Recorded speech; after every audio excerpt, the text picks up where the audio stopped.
বন্ধুরা, আজকে আপনাদের সামনে একটা খুবই মজার কথা বলতে চলেছি। পুরো ভিডিওটা দেখার অনুরোধ রইল আপনাদের কাছে। একটি ভাই আমার ভিডিও পোস্ট করেছে এবং ভিডিওর মাধ্যমে বলতে চাইছে এবং বোঝাতে চাইছে যে এই বাংলার মাটি, এই ভারতের মাটি তার বাবার জন্মদিনে পাওয়া একটা গিফট, যে যেখানে খুশি যেমন খুশি তাই ইচ্ছা ব্যবহার করবে। সে এখানে বলতে চাইছে এখানে রাম রাজত্ব করবে আর বাকিরা সব ফুচকা খাবে।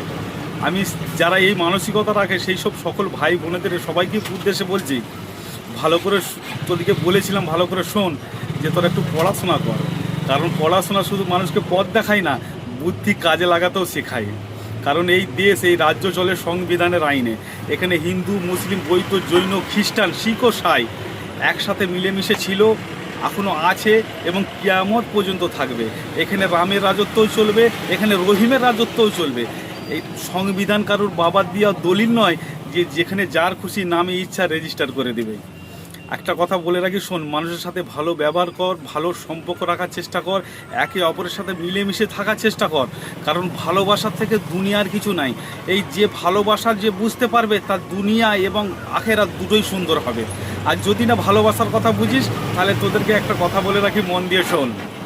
আমরা হলাম বাঙালি, আমাদের কাছে পানি চাইবি আমরা শরবত দেবো, কিন্তু বাংলা চাইবি তো ফেড়ে দেবো।